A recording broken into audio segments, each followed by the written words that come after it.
Hello, everybody, and welcome to Small Business Small Talk, a show that provides information, ideas, and encouraging entertainment to help you ride that business roller coaster. And today is all about the data. Now, stick with me, all you creative people, because data is creative in its own way. And my guest with me today specializes in consumer research and helps businesses make data-driven decisions through sparking curiosity. Welcome, my friend Chris Bonbright with Curiosity Consulting. Yay! There, wonderful introduction.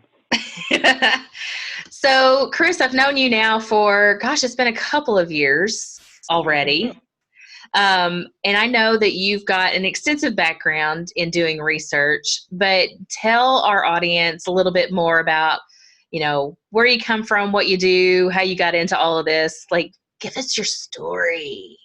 The story. Well, like a lot of college students, I'll start there. I had no idea what I wanted to do with my life until late in my college career. All the courses I was taking in the business school had some element of research or market research, and I found it fascinating because I'm one of those people who has never grown out of my 3-year-old stage of asking why relentlessly. So I found that really interesting, and so I began to pursue that path for a career, and that took me to the University of Texas at Arlington to get my master's in market research.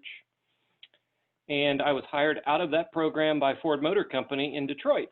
So that's where I started my research career, doing quality and satisfaction research for the car business, which was really a great gig because they sent me all around the world, and I got to spend a lot of time in assembly plants in Europe and South America and all over the United States.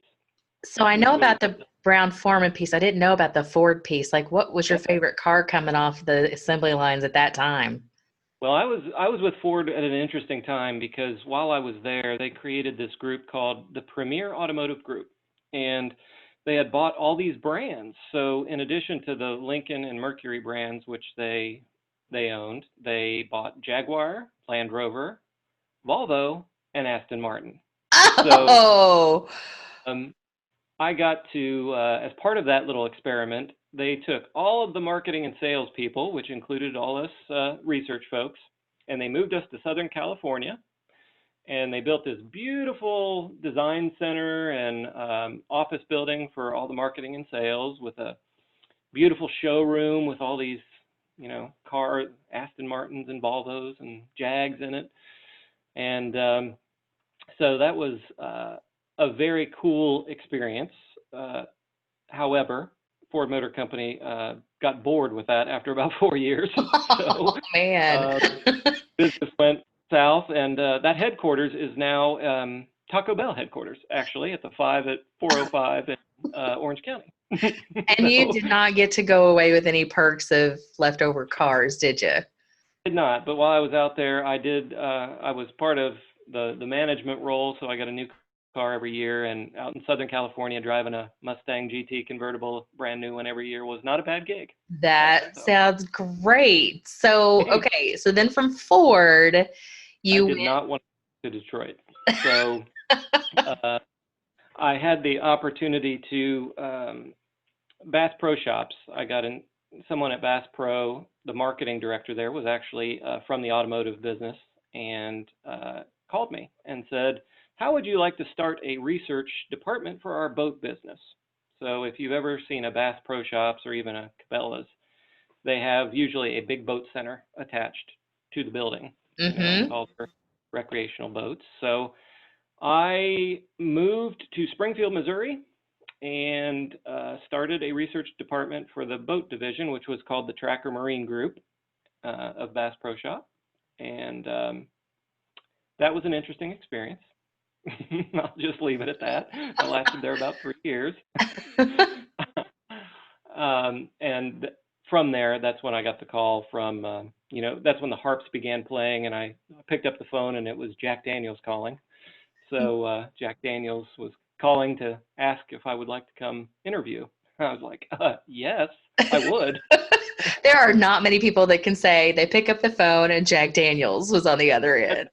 Look, Jack, but it was, the company that makes Jack, which is Brown-Forman. Mm-hmm. So I interviewed for a Jack Daniels job, and they found me overqualified. So I actually got to work on the vodka business right out of the gate here in Louisville, and that's what brought us to Louisville, and that was in 2005. So I worked on the vodka business all around the world. So I got to do all the brand advertising, product development research for the vodka business, which for Brown-Forman was primarily in Europe, Eastern Europe, Russia. Some very interesting travel stories, which we don't have time for today. But if anybody wants to know, I got some. It's very interesting in Eastern Europe, I can just tell you. And there's a reason that the word for vodka in Eastern Europe translates to water, because that's how they drink it. So lots of I have heard that. Yes. Yes, Voda.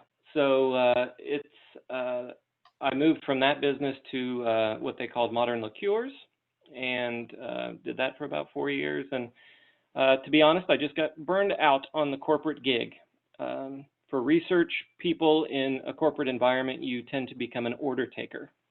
So people would come and say, we need to do this. And God forbid I would ask, why? Because then I'm not a team player. So we agreed to disagree and parted ways. And that's when Curiosity Consulting was born. And that was right at the beginning of 2014. Nice. And yeah. Now, the nice thing for your clients is that you're bringing all of that past experience and knowledge with you, plus what makes you you. So that's a huge benefit, because I know working with clients, the data is hard to figure out what to do with. So, as you're working with clients, why does that even matter? Like, what do you do with it? Like, explain what to do with data. Well, the interesting, what I wanted to do with this business that I really couldn't do in the corporate environment was there's a whole lot that has to happen before you even think about data. And I explain it this way. 90% of potential clients come to me with a symptom. Sales are down. We need to figure out why sales are down. We need some data. Well, there's a reason behind that. Sales being down is the symptom. So let's figure out what's going on. Is it a product issue? Is it an economic issue? Is it a sales issue? So there's a whole lot of questioning that needs to happen effectively upfront to define, is there a problem? If so, what information do you need? Or do you already have it and are just not using it? So in this role in my own business, I made a commitment to spend a large amount of my time up front really defining what it is we need to do if we need to do anything to gather data.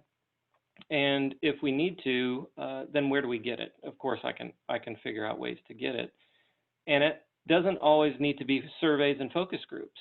I don't think, one of the misconceptions, I think, is that market research is just sending out surveys or doing focus groups or interviews or something, but it's actually any kind of information gathering. And there is tons of information out there that is free or that can be purchased that already exists for lower cost than doing big research projects. And so I try and walk my clients through the process of not only what do you need, very specifically, what do you need, and then where to find it, but then the key piece is let's make sense of that in terms of the actual problem. So why I go so deep on the problem is because I want to go deep on questioning on just a couple of things. I don't want to go broad, meaning I don't want to ask a ton of different topics and only go very thin on all of those topics, because I call that nice to know. Nice to know information. So it's not just about having data that you can use. It's more about being that detective to discover what you need from it. Exactly. And I think in another life I was either a crime scene detective or a archaeologist, because I love that kind of stuff. I love figuring out what is the reason behind things, what's the mystery, and what new information can I bring to understand the data, but create a story around it that then wraps back to, and here's why sales are down. It's not just the sales issue. It is product or it's customer service. And further to that, here's what it means, and here are ways to fix it. And then I get the chance now with my network of people that I know, like you, to connect clients with people that can actually look at the data that I provide and the story I can craft about that data, and then they can help develop a plan of action to actually do something about it to solve the issue. That is something I never really got to do in the corporate environment, because you create research and it goes into a black hole and you never know what happens. So, Right. but that's So the fun part. how can you actually, like, give me some examples of how to use research? Just give me some examples, like based on what you've done so far with some clients. I know you have some very creative, especially when it comes to creative. Like, I know you got some people in Austin that you work with, and give me some Yeah, examples. I've developed some partnerships with various kinds of agencies, interactive agencies, design and branding agencies, and I'm kind of their go-to research geek. But the ones that I work best with are the ones that have that same innate curiosity that I do, that when a client presents them with an issue, and I'll take the branding example as one of those. They do a lot of branding for up and coming breweries and distilleries and things around beverage alcohol. So new brands from the ground up, or small brands that want to figure out how to better communicate themselves. And one of the first questions that they always ask their clients is, well, who are we targeting? Who's your current consumer? Who's drinking this now, if it's an existing brand? Or if it's a new brand, who do you want to drink this? Who is it targeted to? And 9 times out of 10, the client's like, millennials. Okay. All 60 million of them, that's good, but that's a starting point. And that's generally when they call me, and then I would call the client, get on a phone with the client and ask a bunch of questions about, I am a huge fan, proponent, and this answers your question in terms of consumer targeting. So for any business, yours, mine, anybody that might be listening to this, the key to us having success is having customers or consumers and keeping them happy. To do that, you kind of need to know who they are. And that is not just demographics. I am a huge proponent of what I call attitudinal targeting. So brands and companies are built in the heart of people. They're not built in the head or what somebody looks like. Now, hold up a second. You're telling me something. Now, granted, I know, but I know there's going to be people listening here who have yet to understand that marketing is an emotional decision. Absolutely. Right? Purchasing is because I want it, and that's a heartfelt thing. And so then how do we use research when it's heartfelt, emotional driven? Like, how do you connect the two of those, Chris? Yes, that is a great question. And I do a lot of work with attitudinal targeting. So instead of just going out and finding consumers in a particular category and asking them what they buy and why they buy it, I spend time with my clients or the brand folks finding out what it is their brand stands for. What are the values of the brand, or what are the true values of your company, if it's a company versus a product. But values, beliefs, and attitudes. And I like to talk to people all throughout the company, because that gives me a good indication is what the head of the company thinks, the same thing that the janitor thinks this company is or this brand is. And once I understand, have a set of ideas about, okay, here's the here's what this brand stands for. It believes in X, Y, and Z. What I want to do is I want to go out and talk to consumers, and I want to find those consumers that believe those same things. That from an importance standpoint, if one of the things your brand stands for is sustainability or respecting the environment, that's not just going out and finding people who recycle. That's it's finding people that probably recycle or would like to recycle more, but that they have a deep belief that it is our responsibility to take better care of the environment. And that is a deeper level of connection than just saying, I recycle, or I think that recycling is great. So understanding those kind of idiosyncrasies to me is key to really understanding or getting your target correct so that you can go find them. In addition to finding those attitudes and values, once you find that group, then you have to understand where else do they shop, not just in your category, but outside of your category. Where do they go? What kind of brands do they buy? What do they like to do in their free time? All those kinds of things matter, and then can be translated to a marketing person or an agency into ways that we can meaningfully connect our message with them where they are, as opposed to just sending out a message that we think is great to 60 million people who happen to be millennials. There's a big difference there. So how do you, because I know that you have processes and things in place, but then we also have like Google Analytics. Mm-hmm. Do you use all of the tools when you do these things, or do you have specific, you have secret weapons that you do things with? It's really project based, so it varies from client to client. It depends on what the problem is, and it depends on where the client is in their business.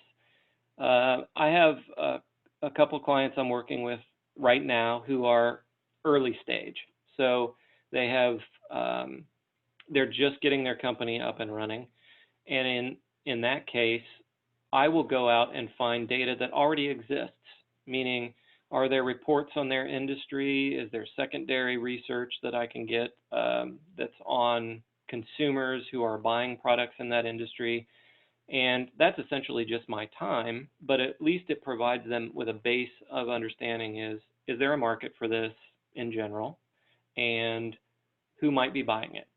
And what are the forecasts and those kinds of things? Now, the next phase for that kind of company will be once they start producing something, then we can get more specific in targeting to see, all right, what are your unique points of difference? What are you trying to bring to this crowded market? Then we need to go find the people that are interested in those particular features or attributes and describe them a little bit and translate that for an agency to craft a marketing message. So it depends on the company and what stage of the process you're in or what the problem is, really. And I know that's a general answer, but there's such a wide range of tools. My job is to figure out which ones to use for the right problem. So, of course, this podcast is mostly geared towards the small business owner. Mm-hmm. How can a small business owner best utilize research in their business? What are some common problems you've seen that research that you've either helped a client through, or you see that they really could be using it to help them with this thing? Yeah. It doesn't have to, it's not rocket science. That's the first thing. And it doesn't have to be overly complicated. I think one of the things you said there is, what are the common issues? Well, if you think about just common business issues or information that as a business owner I would like to have, it's funny, I can tell people to do this, but I don't do it very well for myself. That's always the case with all of us. Just side note, disclaimer, we are horrible about our own things, but take great care of our clients. But what I try and explain to my clients is give an example for, as a small business owner, I often get in the trap of trying to do everything. This time of year, great example is taxes and accounting and bookkeeping. I despise it. I absolutely hate it, and I've spent countless hours wasting my time doing that when it would have been far cheaper, as far as my time is concerned, to pay somebody to do that. Mm-hmm. Did I? No. So, from a small business standpoint, I think what happens, just like me, other small business owners are out there thinking, well, I got to figure this out. So they will spend 10, 15, 20 hours Googling, talking to people, digging through sources to try and find the answer to a problem of who's my customer, who are my competitors, what do they look like, what is the white space, common just everyday business issues. I could do that in 2 hours. And I guarantee paying me for 2 or 3 hours of my time is far cheaper than 20 hours of your time as a business owner, because I know what to look for, I know where it is, and I know how to explain it. So like I said before, it doesn't have to be massive research projects or surveys. It can just be paying me for my time to go tackle some common business problem that you're facing, because 9 times out of 10 the data exists, but it's going to take you a lot longer to find it than it is me. Absolutely. And I find that even with what I do with my clients as a strategist and as a marketing person, and training and development. I mean, any of those silos, pick one. And now that I've added travel in the mix too, it is definitely much better for you to just hire me to do it. It's a lot less stressful, but I find myself being my own resource for almost everything, and it's taking a crap ton of time away from what I really could be doing. So I think we definitely all get stuck in that trap. I learned a great lesson from a coach, that I was agitated about going to an event with a coach, and I didn't feel I got the help or the resources that I needed, that I paid for, and I was vocal about my displeasure. And to this person's credit, they actually spent a couple hours with me and helped me work through the problem. And what I realized during that interaction was, this person can help me. They know what they're doing. And I find that that's kind of the process that I need to go through with my potential clients as well. I don't expect that they're just going to pick up the phone or look at a website or hear somebody like Christy say, hey, I know this guy. They have to understand that I do know what I'm talking about and care about what they do. So what I do, I'm doing this year is I call them free target market reviews. They're just little consultations, 60 to 90 minutes, where I help small business owners kind of talk through what keeps you up at night, what information do you have, how do you get it, how do you use it, so that based on my experience, I can at least give them some tips on, if they've already got stuff that they're not using, here's how you might use it a little bit more effectively. Or if you're not capturing some data from your consumers, here's some little things that you can capture, won't take much time, that will really enhance your understanding of who they are and how you could serve them better. So those kinds of things, it's just like anything in business, I think, is you got to trust the person that you're hiring, and you have to build that trust. It can't just come by writing a check right out of the gate. And of course, as a researcher, I have a little questionnaire that I send out, Of 5 course. questions for people to fill out and kind of tell me where they are in the process of understanding their consumer or their market, and what they wish they had that they might not have. So it's stuff like that I think it's all an education process, but people don't know what they don't know, right? They don't know that they don't have to go do all this themselves until somebody tells them, hey, I can do that for you. Right. So, okay, one other research data relevant question. because I get this quite a bit. Because again, I know when I work with clients on marketing stuff, we get stuck in what is the numbers, right? And we've already kind of touched on how do we make it heartfelt and all that. So there are two terms, quantitative and qualitative. Tell the audience in your own description the difference between the two and how to use them. Okay. Quantitative is numbers, data, where you're going to essentially gather information and boil it down into numbers. That is like the results of online surveys and things like that. Qualitative is human information. So it's really more interpreting what people say, asking them questions in person, qualitative data. Qualitative data tends to be in the form of verbatims, just comments. Social media is qualitative data. If you look at just social media commentary, that is qualitative data. If you look at Google Analytics, all the back end stuff of where the percentage of people that go to more than one page or leave a page or where they come from, that's quantitative data. So that's the numbers. So, and the reason why I bring those specific things up, again, even though we've already kind of talked about it, it's good to reiterate in these conversations about how relevant the research and the data can be to your business to know where things are and how to tweak certain areas. Like what more do you need to know? Why are they leaving certain pages? Like, why are they abandoning the cart? Like, you need some help figuring that out. It's either like how many people are showing up, but you don't know why. Why? And Chris, you can help people find why that happens.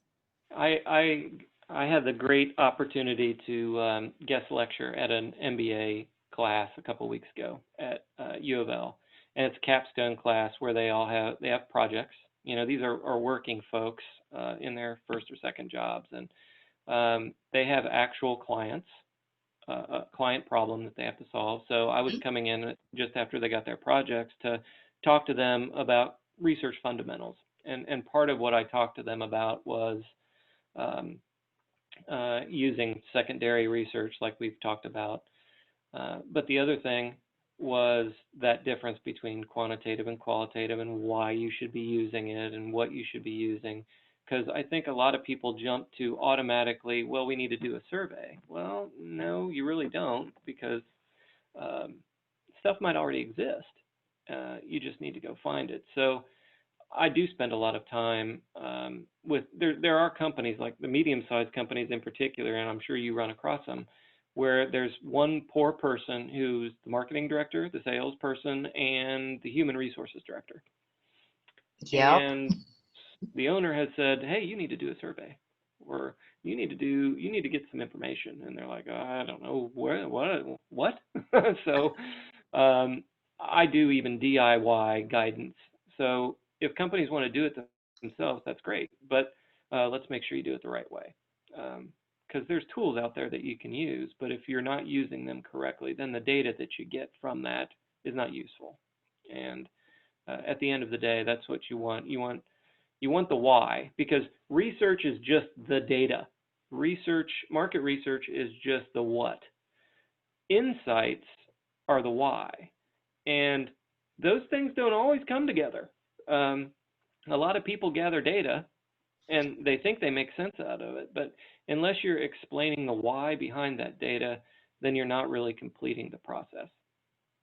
That is very insightful of you for that. So, okay, give us one of your favorite projects that you ever did throughout your entire career. What's been one of your favorite projects that you did? There was a really interesting project we did when we were trying to rebrand Finlandia vodka when I was at Brown-Forman. Mm-hmm. And this was one of those rare instances where I got to experience the full research spectrum. We actually had a big budget, and I had carte blanche to do what I wanted. So we did everything from um, interviewing consumers. And when I say interviewing, these were ethnographic interviews, meaning a moderator, a camera, and me went into people's houses, apartments, and condos and talked to them about booze. And I Is can this tell you it was during the most taste interesting testings? experience. It was one of the most interesting experiences I've ever had. But, you know, that was kind of a prelude to doing a bigger quantitative survey where we got numbers to understand how many of those people actually existed and where they were geographically so that we knew how to target them. And then also using that data and some other pieces of syndicated data that was out there that has to do with attitudes and lifestyles about how we actually market the brand. So that was kind of one of the few times in 20 years in corporate market research where I was able to really do a comprehensive research project that supported the brand in multiple ways.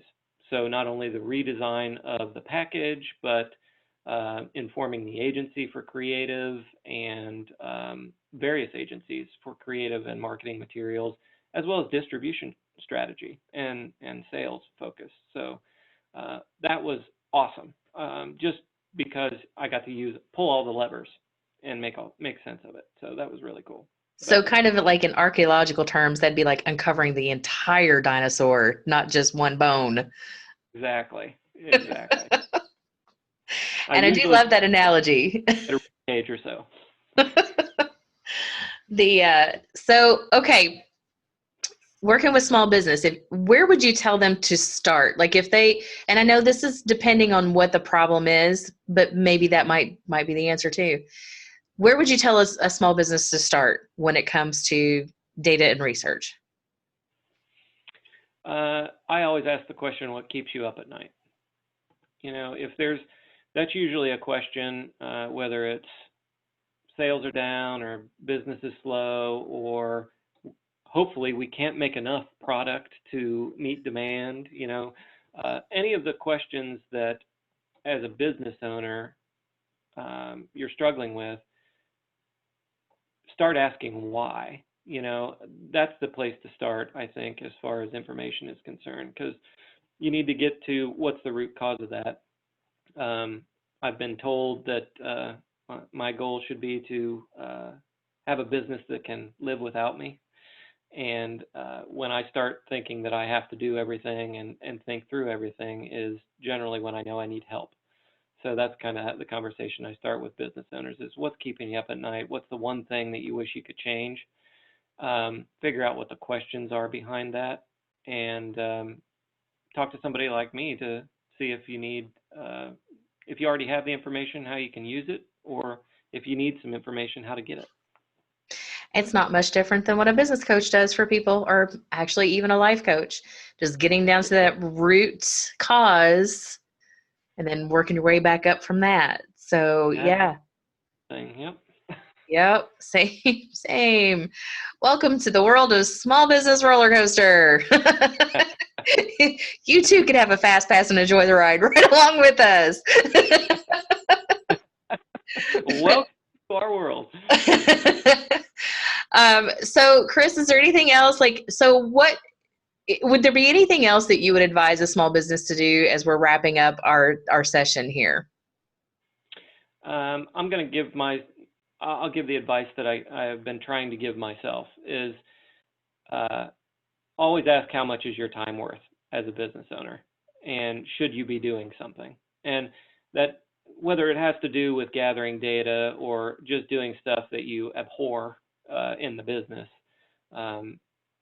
My time, I'm trying to get better about valuing my time as a business owner and saying, you know, I really shouldn't be spending my time doing that. So there are people that can do that far better than me, and it's cheaper than me doing it for as long as it's going to take me to do it. So that's the biggest kind of learning, and obviously that's a prelude to why someone might call me, or you for that matter, or any of us as small business owners. But I keep mentioning that in networking events is just how much is your time worth? Make sure you value your time. That is fabulous advice. And with that, I'm going to let's wrap it up for today. Chris, I'm going to put your information in my page for this episode of Small Business Small Talk. That way people know how to contact you. But if you had a specific place you wanted to send them, where would you want them to go if they wanted more information about what you have? 2 places. You can find out who I am and what I'm about on my website, which is curiosity-consulting.com, or my LinkedIn page. You can find me at Chris Bonbright on LinkedIn. Fabulous. Well, everybody, that has been our episode today for Small Business Small Talk. Please join us again for the next episode. And you can always, remember, ask Alexa to play the latest episode of Small Business Small Talk right from that speaker. So with that, I thank you guys very much for your time, and join us again on the next episode of Small Business Small Talk.